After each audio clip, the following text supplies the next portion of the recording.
Hello and welcome to another demonstration. First, what I do is I wet the areas where the clouds would be, because I'm going to add a lot of water to the clouds and I don't want it to run into the blue sky, so I'm going to paint both of them separately. Therefore, I have wet the paper where the clouds would be, then I will get the cloud shape going first, then move into the blue sky.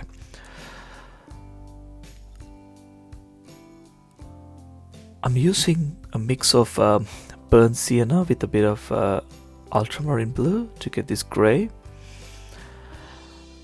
The challenge here is actually to get that three-dimensional fluffiness of the clouds.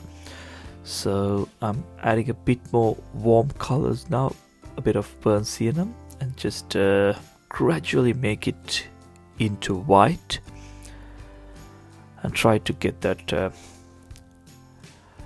three-dimensional effect going.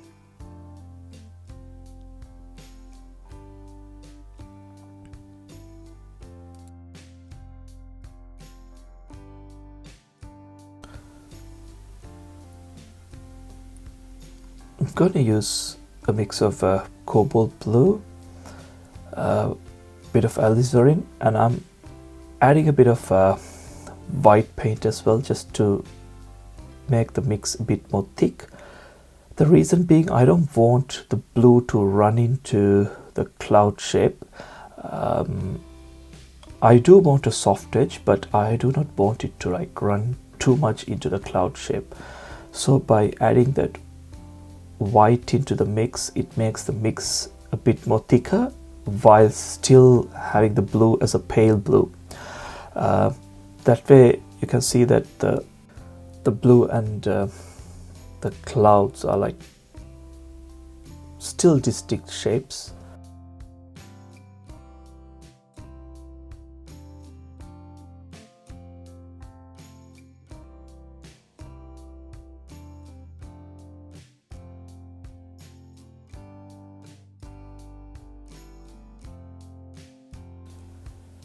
The reason I add a lot of water is to give me more time to work on the cloud shape and try to get it the way I want. At this point I realize that the darker parts of the clouds are not dark enough, so I drop in a bit more color in there, a bit of neutral tint and a bit of burnt sienna mixed together. Because the paper is still really wet, I'm able to merge the darkness into the cloud that I put in.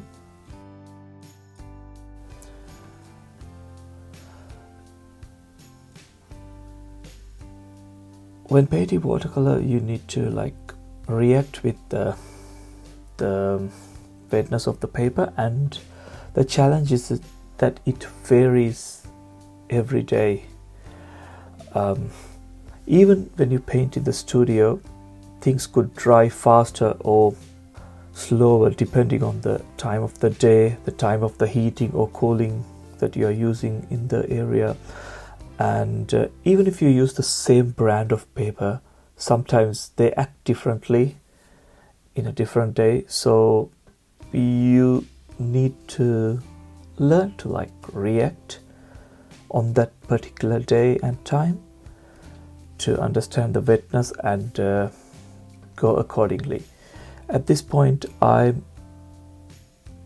still able to make marks that are creating soft edges, but when I realize that one of the marks that I'm making is creating kind of a blossom in the watercolor or a hard edge, then I need to stop. On a different day, I wouldn't have been able to add this much of details to the clouds. I probably would have stopped a bit earlier because the paper would have dried and that's it. So it all depends on the day, the time and the heat or dryness of the air. I'm mixing a bit of quinacridone gold with a bit of cobalt blue.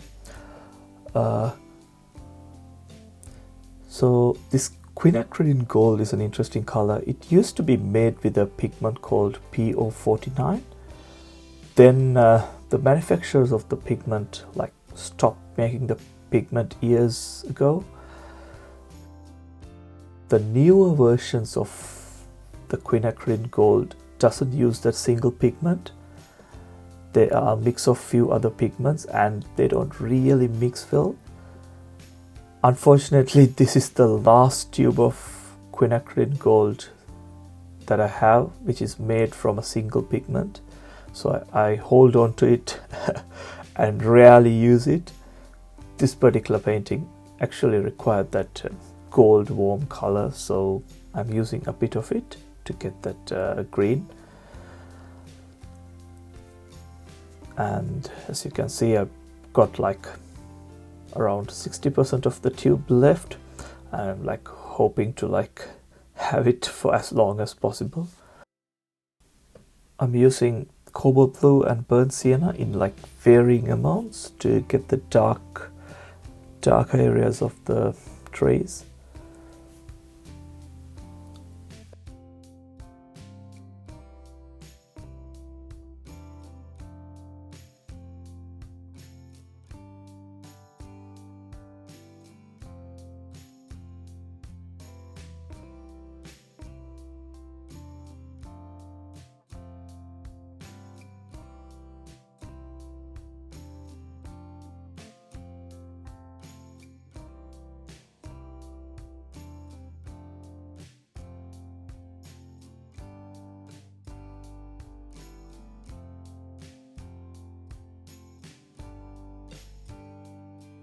The grass is painted with a bit more cooler green, pretty much the same mix as the trees with quinacridone and cobalt blue, but a bit more yellow ochre into it and a bit more blue as well, so it's a bit more cooler.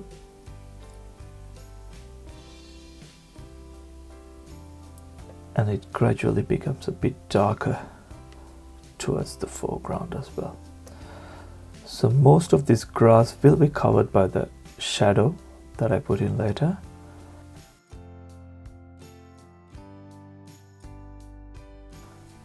Now it's time to put in the hills in the background. So I'm using a lot of ultramarine blue, burnt sienna, and pretty much all the dark colors that I can get. The color doesn't really matter.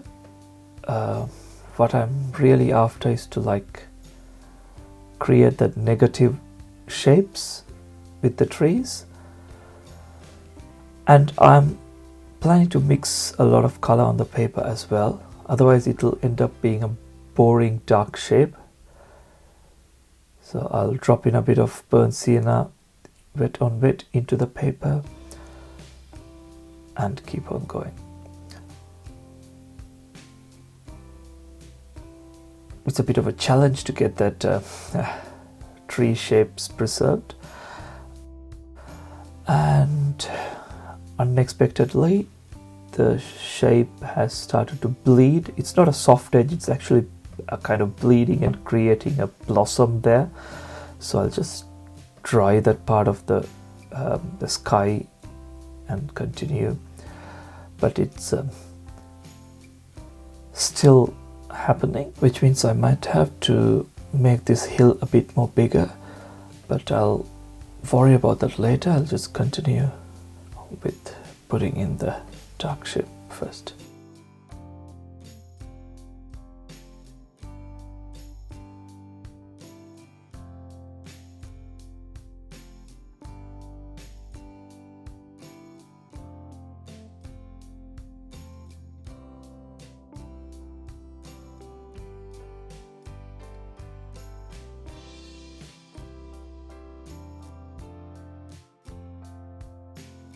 Now the edge has settled, so I will just make the hill a bit bigger and cover that part where it had created this weird edge.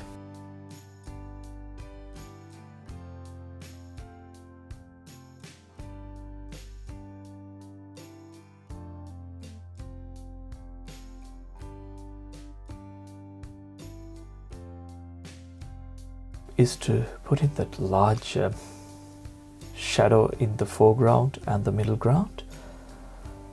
I will be using mostly cobalt blue with a bit of ultramarine blue and make a mark to see how it goes. So the green is showing through the wash, so which means the darkness or the tone is good enough, but I would prefer a little bit more green in the mix.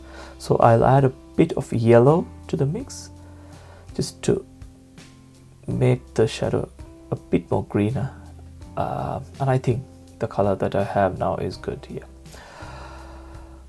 The reason I added ultramarine blue is to get that granulation going. It's actually French ultramarine that I have added, and that granulation is very useful when you want the underlying wash to show through.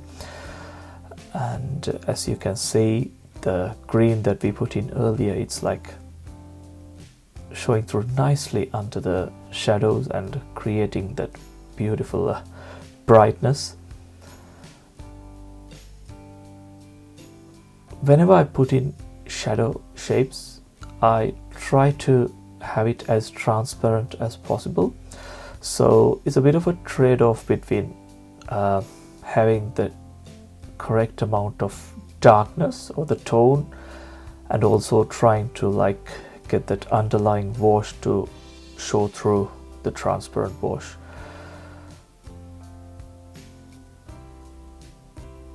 I think this is reading quite well, and it looks a bit dark at the moment, and once it dries I feel it'll be the right tone and the right amount of transparency as well.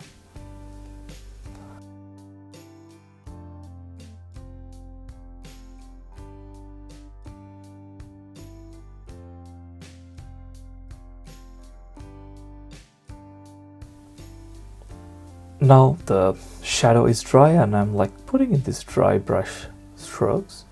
I need to be a bit careful here and ensure that these darks lead us towards the focal area. I should be careful not to put in any dark shapes that will like take the eye, or rather lead the eye away from the focal area. Now you could see that I have put in the darks in a way that they all lead towards that beautiful bright spot that I have reserved.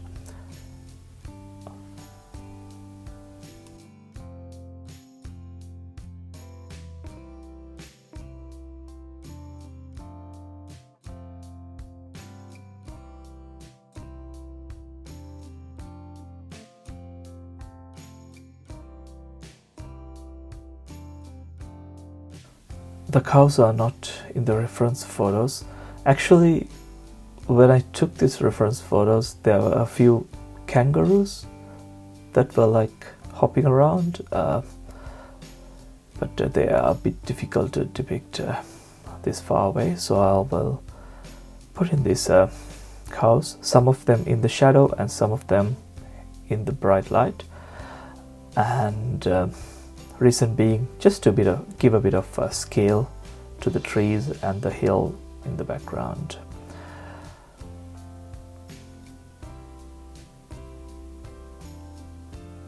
I'm not that happy with the edge that I have got for the trees, so I'll use an old trick that one of my teachers taught me.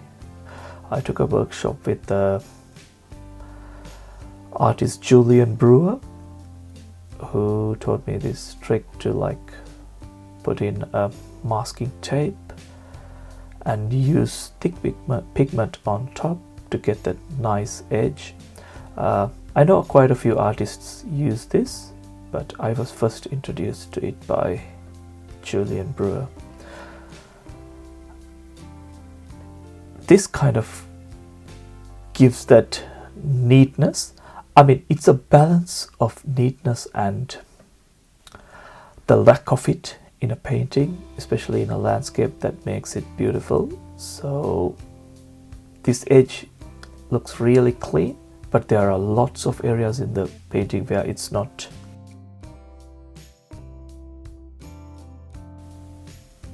really thick pigment to put in the leaves on the left, and they need to be darker than the darkest areas of the trees in the background so that they read much closer to us.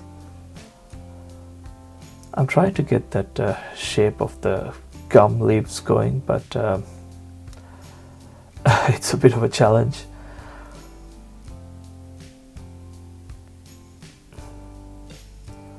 And I hope you enjoyed this demo. It's a somewhat complex demonstration, especially the sky with all the wet on wet effects and trying to get that clouds and the soft edges of the trees going. Just give it a go and try it a few times, and you'll be surprised at how many different ways you could paint this same subject. And hope to see you in another video soon. Thanks for watching this demonstration today. Thank you.